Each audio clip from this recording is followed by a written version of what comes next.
ಸ್ನೇಹಿತರೆ, ಸ್ವಾಗತ ಸುಸ್ವಾಗತ. ನಿಮ್ಮೆಲ್ಲರಿಗೂ ಆತ್ಮೀಯವಾದ ಸುಸ್ವಾಗತ. ಇವತ್ತಿನ ವಿಷಯ ಬೆಂಗಳೂರಿನ ಕಾಡುಗೋಡಿಯಲ್ಲಿ ನಡೆದಿರುವಂಥ ಘಟನೆ 2 ತಿಂಗಳ ಹಿಂದೆ ನಡೀತು. ಆದರೆ ಇಷ್ಟು ಒಂದು ಸುದ್ದಿ ಹಬ್ಬಿರಲಿಲ್ಲ.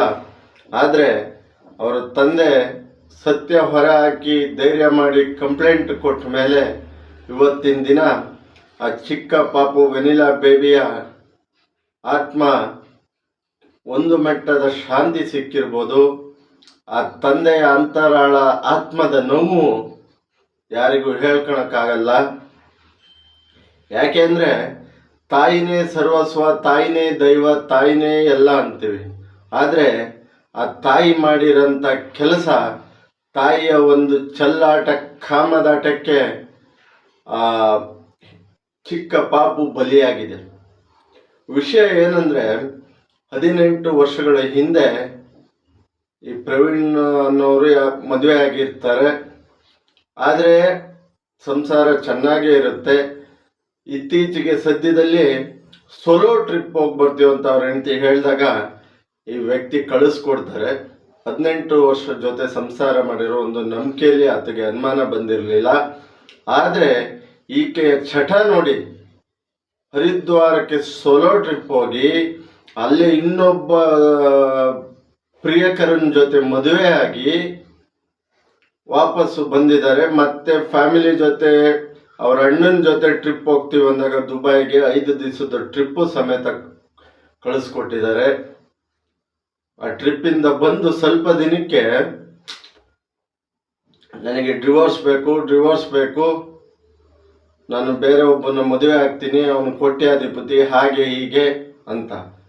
ಆಮೇಲೆ ನಾವು ಹರಿದ್ವಾರದಲ್ಲಿ ಮದುವೆ ಆಗಿದ್ದೀವಿ, ನಮ್ಮದು ಎಲ್ಲ ರೀತಿಯೂ ಮುಗ್ದಿದೆ, ಗಂಡ ಹೆಂಡತಿ ಏನಾಗಬೇಕು ಅದನ್ನು ಡಿವೋರ್ಸ್ ಬೇಕು ಅಂದರೆ ಇವರು ಕೊಟ್ಟಿಲ್ಲ. ಆದರೆ ದೊಡ್ಡ ಮಗಳು ಇವ್ರ ಜೊತೆ ಇರ್ತಾರೆ, ಸಣ್ಣ ಮಗಳನ್ನ ಕರ್ಕೊಂಡು ಈ ಅಮ್ಮ ಹೋಗ್ತಾಳೆ.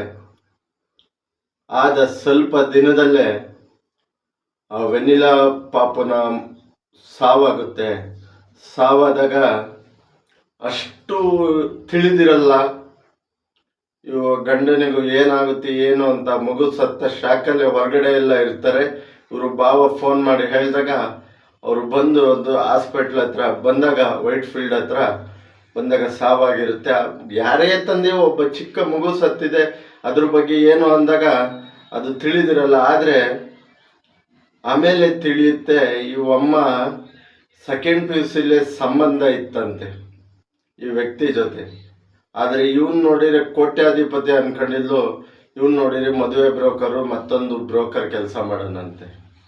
ನೋಡಿ, ಆ ಮಗುನ ಇವ್ರ ಜೊತೆ ಇಟ್ಕೊಂಡಾಗ ಕಪ್ಪುಗಿದ್ದಳೋ ಇಲ್ಲ ಇವರಿಬ್ರು ಚೆಲ್ಲಾಟಕ್ಕೆ ತೊಂದರೆ ಆಗುತ್ತೆ ಅನ್ನೋಕ್ಕೆ ಎಂಥ ನೀಚ ತಾಯಿ ಅವನ ಪ್ರಿಯಕರಿಂದ ಹತ್ಯೆ ಮಾಡಿಸಿದ್ದಾಳಲ್ಲ, ಈಗ ಬೆಳಕಿಗೆ ಬಂದಿದೆ. ಹಿಂಗೆ 2 ತಿಂಗಳಾದ್ಮೇಲೆ ಅವ್ರ ಮೇಲೆ ಕಂಪ್ಲೇಂಟ್ ಕೊಟ್ಟ ಮೇಲೆ ಅವ್ರ ತಂದೆ ಮತ್ತೆ ಇಬ್ಬರ ಮೇಲೆ ಅನುಮಾನ ಬಂದು ಕೇಸೆಲ್ಲ ಇದು ಮಾಡಿದಾಗ ಅವನ್ನ ಹಿಡಿದು ಒಳಗಾಕಿದ್ದಾರೆ. ಈ ಅಮ್ಮನ್ನು ಒಳಗಾಕಿದ್ದಾರೆ.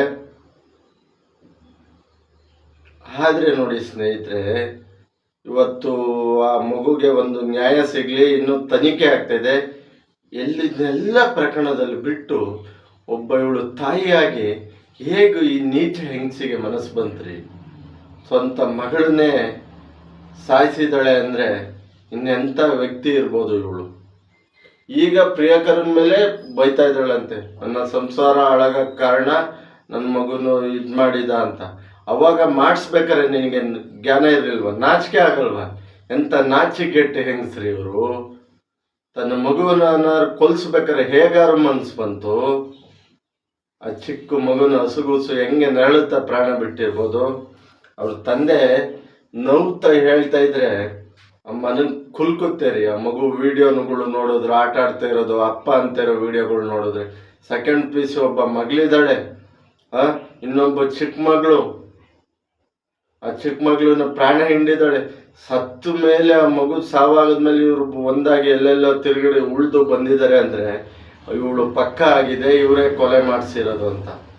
ಆ ಕಾನೂನು ಬೇಗ ಇಂಥ ಪಾಪಿಗಳಿಗೆ ಶಿಕ್ಷೆ ನೀಡಲಿ, ಇಂಥ ತಪ್ಪುಗಳನ್ನು ಮಾಡಬಾರ್ದು ಅಂತ 4 ಹೆಣ್ಮಕ್ಳಿಗೆ ಉದಾಹರಣೆ ಆಗುವಂಥ ಕಾನೂನಲ್ಲಿ ಶಿಕ್ಷೆ ನೀಡಲಿ. ಹೆಣ್ಣು ಮಕ್ಕಳು ಹುಷಾರಾಗಿರಿ. ಬದುಕೋದು ಒಂದೇ ಜೀವನ. ಇವತ್ತಿರ್ತೀವಿ, ನಾಳೆ ಹೋಗ್ತೀವಿ. ಯಾವುದೋ ಒಂದು ಕೆಟ್ಟ ಚಟಕೋ ಕಾಮದ ಚಟಕೋ ತಮ್ಮ ಸಂಸಾರ ಬಲಿ ಕೊಡಬೇಡಿ. ಈ ಥರ ಮಕ್ಕಳನ್ನ ಜೀವಂತ ತೆಗಿಬೇಡಿ. ಬದುಕಿರ್ತೀವಿ, ಬಂದಿರ್ತೀವಿ, ಕಾಮನೆಗಳು ಇರ್ತವೆ, ಆದರೆ ಈ ಥರ ಮಕ್ಕಳು ಬಲಿ ಕೊಡುವಷ್ಟು ಪಾಪಿಗಳಾಗಬಾರ್ದು. ಕಾನೂನಿಂದ ಆಕೆ ಘನಘೋರವಾದ ಶಿಕ್ಷೆ ಆಗಲಿ, ವೆನಿಲಾ ಪಾಪು ಆತ್ಮಕ್ಕೆ ಶಾಂತಿ ಸಿಗಲಿ ಅಂತ ಹೇಳ್ತಾ ಇಲ್ಲಿಗೆ ಈ ವಿಡಿಯೋ ಮುಗಿಸ್ತಾ ಇದ್ದೀನಿ. ಏನಾದರೂ ಪದ ಬಳಕೆಯಲ್ಲಿ ತಪ್ಪಿದರೆ ನಮ್ಮ ಎಲ್ಲ ಹೆಣ್ಮಕ್ಳಲ್ಲಿ ಕ್ಷಮೆ ಕೇಳ್ತೀನಿ, ಎಲ್ಲ ಸಮಾಜದಲ್ಲೂ ಕ್ಷಮೆ ಕೇಳ್ತೀನಿ. ಯಾವರಿಗೂ ಅಗೌರವ ತರಲು ಈ ವಿಡಿಯೋ ಮಾಡಲಿಲ್ಲ. ಸಮಾಜದಲ್ಲಿ ಈ ಥರ ಕೆಲಸ ಆಗಬಾರ್ದು, ಸದ್ಭಕ್ತಿಯಿಂದ ಇರಬೇಕು ಅಂತ ಚಿಕ್ಕ ಈ ತಿಳಿ ಹೇಳೋಕ್ಕೆ ಕೆಲಸ. ಹಾಗಾಗಿ ಏನಾದರೂ ತಪ್ಪಿದ್ರು ದಯವಿಟ್ಟು ಕ್ಷಮಿಸಿ, ಹರಸಿ, ಕಾಪಾಡಿ ಅಂತ ದಯವಿಟ್ಟು ಏನಾದರೂ ತಪ್ಪಿದ್ರು ಕ್ಷಮಿಸಿ ಅಂತ ಕೇಳ್ತಾ, ರಾಯರಿದ್ದಾರೆ, ರಾಯರಿದ್ದಾರೆ, ರಾಯರಿದ್ದಾರೆ. ಜೈ ಶ್ರೀರಾಮ್, ಜೈ ಜಗನ್ನಾಥ್, ಜೈ ಸಂಗೊಳ್ಳಿ ರಾಯಣ್ಣ, ಜೈ ಭೀಮ್.